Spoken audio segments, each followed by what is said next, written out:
Friends, स्वागत है आपका पाई क्लासेज में। आज का हमारा टॉपिक है क्लास 9 एक्सरसाइज 4.3 एंड 4.4 एनसीईआरटी। ठीक है, तो देखो आज के एक्सरसाइज में हम क्या सीखेंगे। अभी तक हमने लीनियर इक्वेशन के सॉल्यूशंस फाइंड आउट करने सीखे, हम कैसे निकाल सकते हैं। अब उन सॉल्यूशन से जो हम सॉल्यूशन निकालते हैं लीनियर इक्वेशन के, उनसे हम ग्राफ कैसे ड्रा करते हैं, और अगर कोई पॉइंट हमें दे रखा है तो हम ये भी पता लगा सकते हैं क्या ये इस लाइन के ग्राफ पर आएगा या नहीं। देखो कैसे। पहले एग्जाम्पल 5 में कह रहा है एक पॉइंट है 1 2। सिर्फ उन्होंने पॉइंट दे दिया कि ये किसी लाइन का पॉइंट है, तो बताओ वो लीनियर इक्वेशन कौन कौन सी हो सकती हैं जिनका ये पॉइंट है। तो ऐसा हम कैसे करते हैं। देखो हमने तुम पहले बता रखा है ये एक्स कोऑर्डिनेट होता है और ये वाई कोऑर्डिनेट, यानी ये एक्स की वैल्यू, ये वाई की वैल्यू। अब देखो अगर मैं x प्लस वाई को ऐड कर दूं तो क्या आना चाहिए 3, तो एक इक्वेशन ये बन गई ना। अगर y में से x को माइनस कर दूं यानी 2 - 1, क्या आना चाहिए आओ 1, तो एक इक्वेशन ये बन गई। अब हमें ये भी पता चल रहा है कि जो ये वाली वैल्यू है इसका डबल है। ठीक है, जो y वाली वैल्यू है वो x का डबल है, तो एक इक्वेशन ये बन गई। तो इस टाइप से हम इक्वेशन फाइंड आउट कर सकते हैं, और भी तुम कुछ भी रिलेशन बना लो वो भी हो जाएगा। तो देखो 3 इक्वेशन तो मैंने करके बता दी। तो इस टाइप से एक पॉइंट की अलग अलग इक्वेशंस हो सकती हैं। ठीक है, अब एग्जाम्पल 6 करते हैं। x plus y equal to 7 कह रहा है इसको ग्राफ बना के दिखाओ, इसका कैसे बनाएंगे। तो पहले हम इसका सॉल्यूशन निकालेंगे। सॉल्यूशन निकालने के लिए क्या करेंगे, y को इधर रखो, 7 - x ऐसे लिख सकते हैं। अब एक टेबल बनाएंगे x और y में। अगर मैं x की वैल्यू 2 रख दूं तो y की वैल्यू 5, x की वैल्यू 3 रख दूं तो y की वैल्यू 4, अगर 4 रख दूं तो y की वैल्यू क्या आ जाएगा 3। कैसे, यहाँ 2 रखा तो 7 - 2 5, 3 रखा तो 7 - 3 4, 4 रखा तो 7 - 4 3। ये हम पहली और दूसरी एक्सरसाइज में सीख चुके हैं इस तरह से बनाना। अब ये क्या बन गए, ये हमने कोऑर्डिनेट ज्योमेट्री में देखा था, ये हमारे पॉइंट्स होते हैं। अब इनको हम ग्राफ पर बनाएंगे। ऐसा नहीं है हम सब 1 भी रख सकते हैं, 1 भी रख सकते हैं, 0 भी रख सकते हैं, कुछ भी रख सकते हैं। तो मैं थोड़ी सी बीच के, क्योंकि सारी पॉजिटिव वैल्यू तो नेगेटिव वाले मैंने ज़्यादा नहीं दिखाए हैं। ये वाई डैश वाई, इधर -1 दिखा दें, इधर भी -1 दिखा दें, एक्स डैश और एक्स। देखो एक्स की सबसे मैक्सिमम वैल्यू 4 है तो 4 तक दिखाना, 1 2 3 4 5, इसमें भी 1 2 3 4 5 6। देखो जब x की वैल्यू 2 है तो y की वैल्यू 5, जब x की वैल्यू 2 है तो y की वैल्यू 5। ये पॉइंट आ गया। ये हम 3rd चैप्टर में सीख चुके हैं कोऑर्डिनेट ज्योमेट्री में। 3 4, जब 3 है इसकी वैल्यू तब इसकी क्या है 4, एक पॉइंट ये आ गया। तो यहाँ पर पॉइंट लिख भी दिया करो, ये 2 5 है, ये कौन सा पॉइंट है, ये 3 4 है, और जब 4 है तो क्या है 3, तो 4 है तो 3। तो देखो तीनों एक ही लाइन में आए हैं। तो ये हमारी equation x plus y equal to 7 का ग्राफ है। This is the graph of the linear equation. Now example number 7। देखो एग्जाम्पल नंबर 7 में क्या है, एक स्टेटमेंट दे रखी है, हमने साइंस में पढ़ा हुआ है, फोर्स किसके डायरेक्टली प्रोपोर्शनल होता है, एक्सेलरेशन के। तो कहता है इसको इक्वेशन कंस्ट्रक्ट करो इससे और फिर बनाओ। हमने मान लिया लेट फोर्स x और एक्सेलरेशन y, तो x is directly proportional to y। अब प्रोपोर्शनलिटी का निशान हटाने के लिए हम क्या करते थे, कोई कांस्टेंट ले लेते थे। ये तो आपने साइंस में सीख रखा है ना कि प्रोपोर्शनलिटी का हम निशान हटाएंगे तो कोई ना कोई हमारा कांस्टेंट आ जाएगा। अब हमें ग्राफ ड्रा करना है। अब k तो हम दिखा ही नहीं सकते, ग्राफ पर कैसे दिखाएं, तो k की वैल्यू पता होनी चाहिए। ठीक है, हमें तभी हम दिखा सकते हैं। लेट हमने k मान लिया यहाँ पर 2, तो x इक्वल टू क्या हो गया 2y। ओके, अगर y की वैल्यू 1 है तो x की वैल्यू 2, y की वैल्यू 2 है तो x की वैल्यू 4, और अगर 3 है तो, या 0 है तो 0, ये 0 है तो 0, क्योंकि 2 को 0 से मल्टीप्लाई करेंगे तो 0 आएगा। जब भी ग्राफ बनाओगे 3 सॉल्यूशन उसके लिखने ज़रूरी हैं, ताकि वो 3 डॉट एक लाइन में आए और तुम्हें पता लग जाए कि हाँ बिल्कुल सही है। दो से भी बन जाता है, लेकिन अगर उसमें से 2 में से कोई भी एक पॉइंट तुमने गलत निकाल दिया तो तुम फिर पता नहीं लगा सकते कि हमारा ग्राफ सही बना है या गलत बना है। चलो इसका ग्राफ बनाते हैं। 0 1 2 3 4 5 1 2 4 5 -1 -2 -1 -2 x dash x y y dash. चलो जी 2 तो 1, तो 2 पे तो ये 1 आ गई, 4 पे 2, 4 पे ये 2 आ गई, और 0 0 0 0 का तो पॉइंट यही बनेगा। देखो एक ही लाइन से बन रहे हैं, तो ये किसका है, x = 2y का। अब k की वैल्यू तुम, मैंने 2 लिए, तुम 3 ले लो, 4 ले लो, 5 ले लो, कुछ भी ले लो। कॉमन क्या रहेगा इसके ग्राफ में कि ये कोई सा भी लाइन जो भी आएगी ये ऐसी लाइन आएगी जो 0 0 से ज़रूर पास होगी।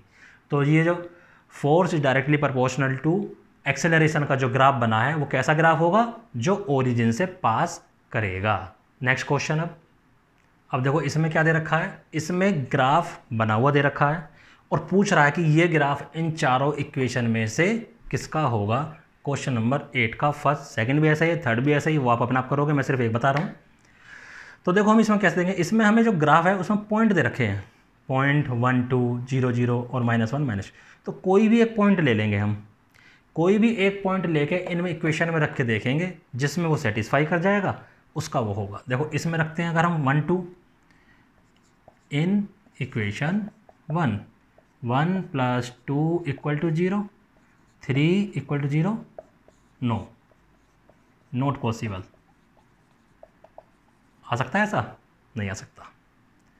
थर्ड में चलो, सेकंड में चलो, y = 2x है, तो y की वैल्यू क्या है 2, 2 × 1, 2 = 2, यस, ठीक है। तो दिस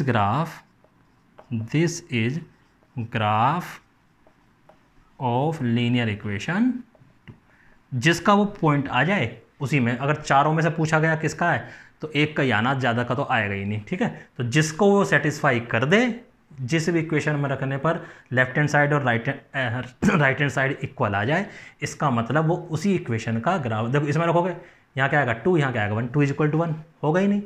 ऐसे इसमें रख के देख लो, ये 2 है, 2 = 2 × 1 + 1, ये क्या आ गया 2 + 1, इसमें भी नहीं आएगा। उसमें रखते 2 = 1 आता, उसमें भी नहीं आता, तो वहाँ इक्वल वो आते ही नहीं, LHS और RHS इक्वल नहीं आते, यहाँ पर इक्वल आ गए। तो किसका है ग्राफ, इस वाली इक्वेशन का, ठीक है। अब आते हैं नेक्स्ट क्वेश्चन पर। तो नेक्स्ट क्वेश्चन है हमारा 4.3 का थर्ड। क्या कह रहा है इसमें, ये कि एक पॉइंट दे रखा है 3 और 4, ये इसके ग्राफ पर लाई करता। अगर इसके ग्राफ पर लाई करता तो यानी ये पॉइंट इसका सॉल्यूशन है, x और y का सॉल्यूशन बनता है इसमें। तो कहता है find the value of a। जब इस तरह का क्वेश्चन आ जाए तो हम क्या करेंगे, जब इस तरह का पॉइंट हमें गिवन हुआ तो ये क्या होता है हमारी x की वैल्यू, ये क्या होता है हमारे y की वैल्यू। तो जहाँ भी x y इस इक्वेशन में यूज हो रहा है वहाँ पर हम ये पुट कर लेंगे। अब क्या लिखोगे, as 3 4 lie on graph of equation 1। तो 3 y की वैल्यू क्या रख दो 4, a x की वैल्यू क्या रख दो 3, ब्रैकेट में रखा करो हमेशा 7, ये बन गया। अब 12 3a + 7, इक्वेशन बन गई। 7 को इधर ले आओ, 3a उधर रह जाएगा। ये आ गया हमारे पास 5, 3a, 3 को नीचे ले आओ, 5/3 = a। ये हमारा सॉल्यूशन आ गया a का। चलते हैं अब नेक्स्ट क्वेश्चन पर। 4.3 का फोर्थ, देखो क्या कहता है, एक टैक्सी है, उसका रेट किस तरह से है कि फर्स्ट किलोमीटर के लिए वो 8 रुपये लेती है और उसके बाद जितने भी किलोमीटर आते हैं सबका 5 रुपये पर किलोमीटर, या फर्स्ट किलोमीटर का 8 रुपये, उसके बाद हर किलोमीटर के 5 रुपये। कहता है अगर टोटल डिस्टेंस उसने कवर करा x किलोमीटर तो उसका टोटल फेयर जो आया है वो y आया है। तो टोटल फेयर, टोटल किलोमीटर कितने हैं x, देखो x में से भी पहले किलोमीटर के लिए तो 8 × 1 पहला किलोमीटर, अब बचे कितने किलोमीटर है, टोटल किलोमीटर है x, यानी देखो अगर 19 किलोमीटर है तो एक पहले किलोमीटर का 8, तो अगले 18 किलोमीटर 19 माइनस 1 निकालेंगे ना, तो 19 माइनस 1 यानी अगले 18 किलोमीटर का क्या है 5। तो अगर x किलोमीटर है टोटल तो पहले किलोमीटर का 1 और अगले x माइनस 1 किलोमीटर का 5, तो ये टोटल किराया बैठेगा। और ये टोटल किराया कितना बैठ रहा है y, उसने बोल रखा है। तो इसको सोल्व करो, 8 5x minus 5 is equal to y, 5x plus के 8 और माइनस के 5 क्या हो गया प्लस के 3। तो ये हमारी लीनियर इक्वेशन बन गई, जो वो कह रहा है लीनियर इक्वेशन बनाने को। कहता है इसका ग्राफ भी बनाओ, ग्राफ बनाना हम सीख चुके हैं, तो ग्राफ आप अपना बनाओगे। मैं एक्सरसाइज के वही क्वेश्चंस करा रहा हूँ जो एग्जांपल जैसे नहीं है और थोड़े से ट्रिकी हैं। Now next question is exercise 4.3 का लास्ट यानी 8th क्वेश्चन।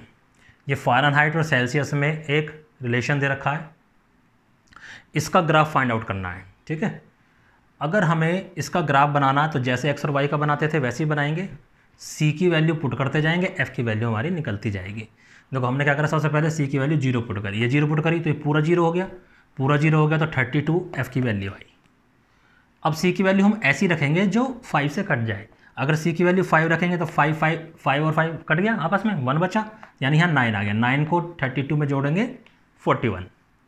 अब 10 रख दो क्योंकि 5 2 जा 10 होता है, तो 5 2 जा 10, 2 9 जा 18, 18 प्लस 32 50। 3 वैल्यू हमारी लेनी जरूरी है। अब देखो क्योंकि फ़ारेनहाइट की वैल्यू भी बड़ी बड़ी है, इसकी वैल्यू तो हमने इसके अकॉर्डिंग ही हमने ग्राफ पर वैल्यूज ली हैं। फ़ारेनहाइट हमें लेना है वाई एक्सिस पर, सेल्सियस लेना हमें एक्स एक्सिस पर, क्वेश्चन में बोला हुआ है। तो हमने ये पहला ब्लॉक यानी 1 यूनिट लिखेंगे यहाँ पे, एट एक्स एक्सिस 1 यूनिट जो है 2 है एट एक्स एक्सिस पर, और वाई पर जो है वो 10 है। तो 1 यूनिट जो हो गई वो 10 20 इस टाइप से, तो माइनस में भी -10, और जैसा उधर है वैसा इधर मान लिया। क्योंकि सी वाली जो है वो थोड़ी छोटी वैल्यूज है तो हमने 2 करके मान लिए, 2 4, ये बड़ी हैं तो इस टाइप से मान ली। अब देखो जब सी की वैल्यू 0 है तो सी की वैल्यू 0 कहाँ है यहाँ पर, तो एफ़ की वैल्यू कितनी है 32। देखो 30 यहाँ है और इसके और इसके बीच में 10 खाने होते हैं छोटे छोटे, तो 1 2 जो ये वाला खाना है ये हो गया, तो 1 पॉइंट आ गया हमारे पास ये। ऐसी 5 पर 41 है तो 5 कहाँ पर होगा यहाँ बीच में, और 41 कहाँ होगा 40 से थोड़ा सा ऊपर। ये मैं ऐसे बना रहा हूँ, आपको ग्राफ में बड़े आसानी से दिखने वाला है। और 10 पर कितना है 50, 10 पर हमारा ये आ गया 50। देखो ये एक सीधी लाइन आ गई।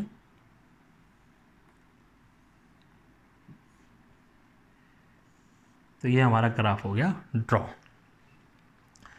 अब ज़रा देखो, क्या तुम्हें एक तो इसमें 3 क्वेश्चन और पूछे गए हैं कि अगर सेल्सियस इतना है तो फ़ारेनहाइट कितना होगा। मान लो सेल्सियस तुम्हारा 8 है तो बताओ फ़ारेनहाइट, तो क्या करेंगे यहाँ से एक लाइन खींचेंगे और फिर यहाँ से एक लाइन खींचेंगे, जहाँ भी ये आके मिलेगा, ये तो बाई चांस उसमें मिल गया, जहाँ भी आके मिलेगा जिस भी वैल्यू पर, वो तुम्हारी फ़ारेनहाइट की वैल्यू होगी। अगर उल्टा दे रखा हो, फ़ारेनहाइट की वैल्यू दे रखी हो, एक्स की निकालनी है, तो फ़ारेनहाइट पे पहले वो वाली वैल्यू लेके ऐसे जाओ, ग्राफ पर कट करो, फिर नीचे आ जाओ।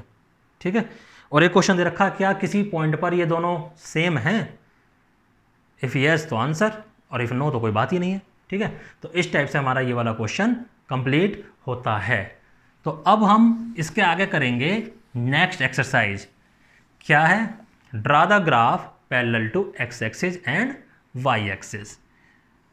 ये एक्स एक्सिस है, सॉरी वाई एक्सिस है, ये एक्स एक्सिस है। इनके पैरेलल ग्राफ कैसे खींचे, वो कौन सी लाइन होती है,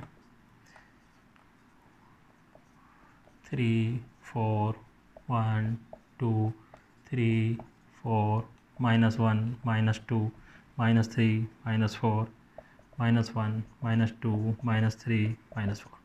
देखो मैं सीधे अपनी तरफ से एग्जांपल लेके समझा रहा हूँ, आप कर लेना। x = अगर 2 है, अब मुझे इसका ग्राफ बनाना है, तो हम x और y में टेबल बनाते थे, क्या रखते थे, y या तो y की वैल्यू रखो या x की वैल्यू रखो, दोनों में से एक की वैल्यू रखते थे। अब यहाँ पर x की वैल्यू 2 है, y है ही नहीं हमारे पास, तो यानी x की वैल्यू तो हमेशा 2 ही रहेगी। y की वैल्यू आप कुछ भी ले लो, एक बार 1 ले लो, एक बार 2 ले लो, एक बार 3 ले लो, ले लिया अपनी मर्जी से, कुछ भी ले लो।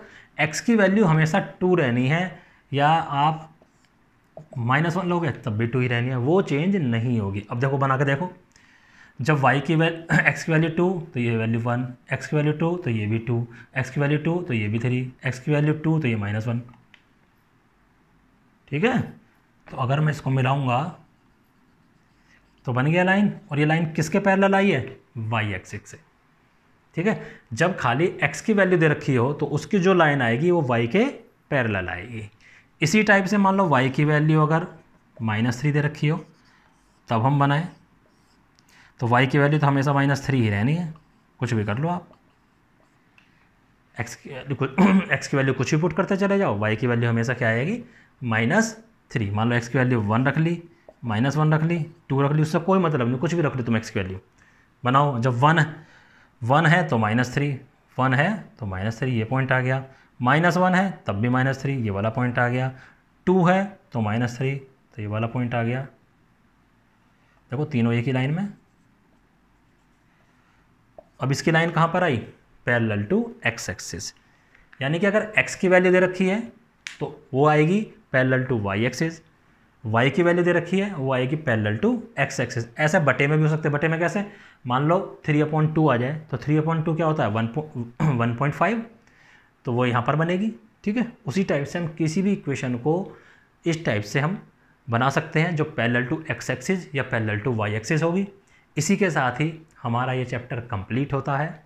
उम्मीद करता हूँ आपको अच्छे से समझ में आ गया होगा। आसान चैप्टर है, थर्ड चैप्टर भी बहुत आसान था, फोर्थ चैप्टर भी बहुत आसान है, दोनों एक दूसरे से जुड़े भी हुए हैं, तो इनको अच्छे से करो, क्योंकि इनमें से जो भी क्वेश्चन आएंगे वो आपको बिल्कुल भी नहीं छोड़ने हैं, स्कोरिंग है और पास होने में आपकी बहुत मदद करेंगे। तो उम्मीद करता हूँ आपको हमारे वीडियोज़ पसंद आ रहे होंगे। इनको लाइक करो, शेयर करो और सब्सक्राइब करो। धन्यवाद।